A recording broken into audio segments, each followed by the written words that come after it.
Tukang Bangunan, karya Catur Wibowo. Aku sering merasa bingung kalau orang-orang merasa bingung hanya karena aku bercita-cita menjadi seorang tukang bangunan. Apa salahnya punya cita-cita seperti itu? Apakah cita-cita itu harus dokter, atau tentara, atau polisi, atau pilot, atau insinyur? Tidak kan? Hidupku adalah milikku, begitupun masa depanku. Orang tak bisa menyuruhku atau melarangku bercita-cita menjadi ini atau menjadi itu. Aku seorang anak yang kebetulan merasakan disentuh oleh kasih sayang ayah dan ibu. Ayahku seorang tukang bangunan yang terkenal di daerah kami. Ia telah membangun banyak bangunan, rumah-rumah tetanggaku, balai desa, beberapa gedung sekolah dan tempat ibadah. Bahkan gedung gubernur itu, bapakku ikut membangunnya. Bahwa namanya tak pernah lagi diingat apalagi dicatat dalam kitab sejarah yang tebal-tebal dan bertabur nama-nama besar itu bukan masalahku. Toh itu tak mengubah kenyataan bahwa bapakkulah tukang bangunan yang dulu mengaduk semen, memasang batu bata satu demi satu sampai berdiri menjadi bangunan yang megah itu. Orang besar mungkin tidak akan mampu melakukannya, meskipun sejarah mencatatnya sebagai orang yang meletakkan batu pertama. Hasil kerja bapakku terhitung rapi dan kuat, tahan berdiri bertahun-tahun atau berpuluh-puluh tahun.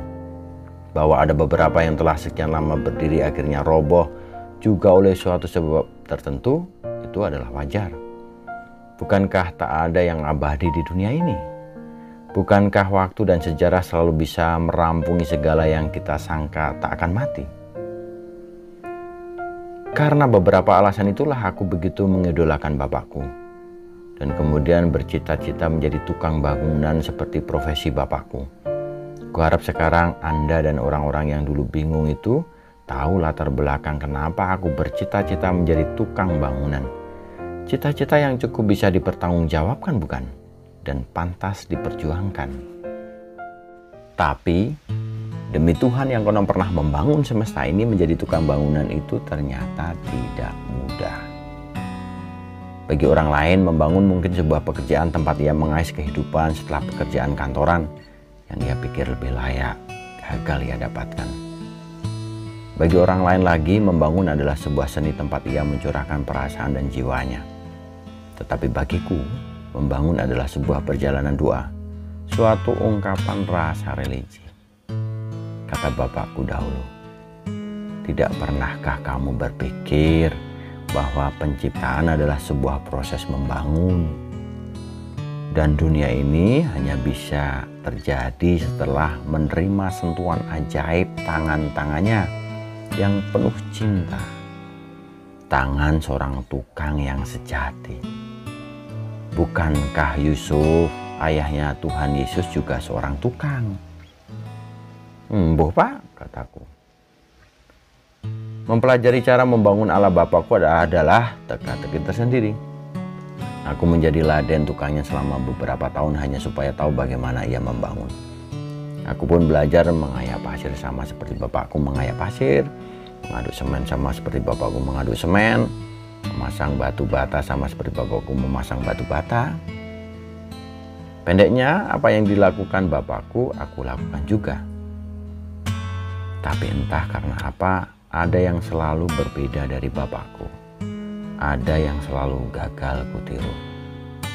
Bapakku tak pernah menjawab dengan pasti tiap kali kutanya kenapa.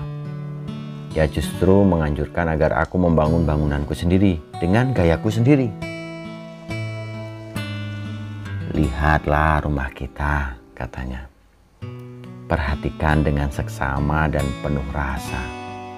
Meskipun pemiliknya adalah tukang bangunan, rumah ini sesungguhnya belum selesai dibangun.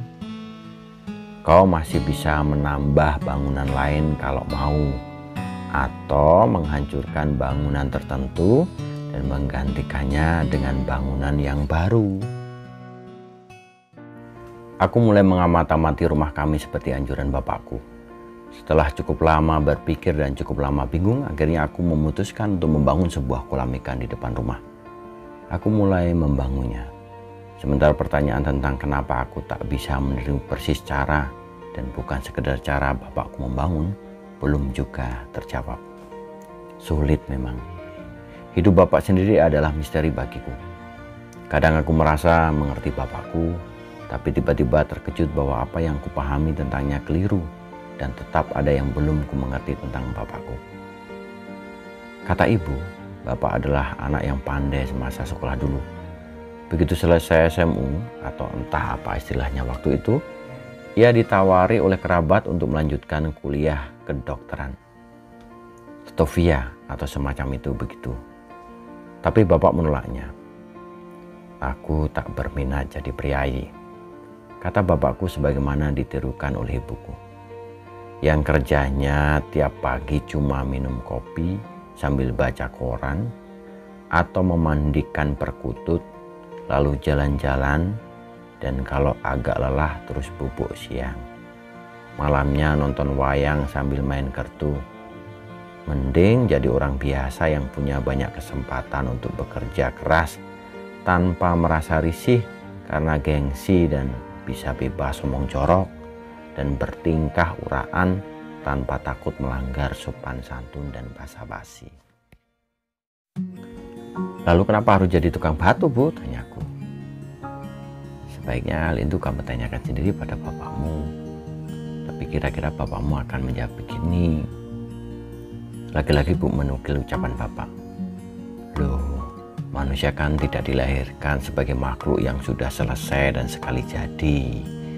Ia harus terus membangun dirinya sendiri agar bisa menjadi seperti yang ia ingini. Proses membangun diri itu pun tidaklah mudah.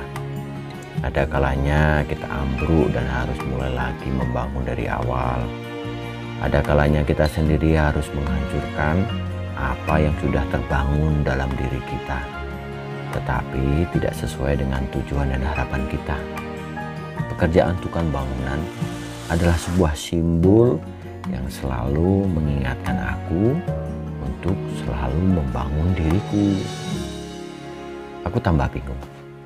Bapak itu tukang atau seniman atau filsuf atau guru atau apa sih? Tapi bagiku bapak adalah sebuah bangunan yang sudah begitu kokoh dan indah. Seorang pribadi yang tekun, tegar, dan mencintai keluarganya. Mungkin Anda pun akan setuju seandainya Anda mengenal bapakku secara pribadi. Tapi bapakku tidak. Menurutnya, manusia tak pernah selesai membangun dirinya. Sayangnya bangunan yang begitu kukagumi itu akhirnya roboh juga pada suatu pagi dini hari. Bapak meninggal dunia. Aku di tengah rasa pedih karena kehilangan, sebenarnya masih ingin bertanya apakah ia sudah selesai membangun dirinya. Sayang, ia takkan sempat lagi menjawabnya. Aku teringat dengan pekerjaanku. Aku mulai lagi membangun kolam depan rumahku, dan aku pasti menyelesaikannya. Tetanggaku yang lewat dan kebetulan melihat kerjaku kadang berkomentar, "Pekerjaanmu bagus juga, seperti pekerjaan ayahmu, tapi berbeda dengan pekerjaan ayahmu." Aku tak bertanya apanya yang berbeda, tetapi aku tiba-tiba merasa mengerti kata-kata ayahku. Aku harus membangun bangunanku sendiri dengan gayaku sendiri.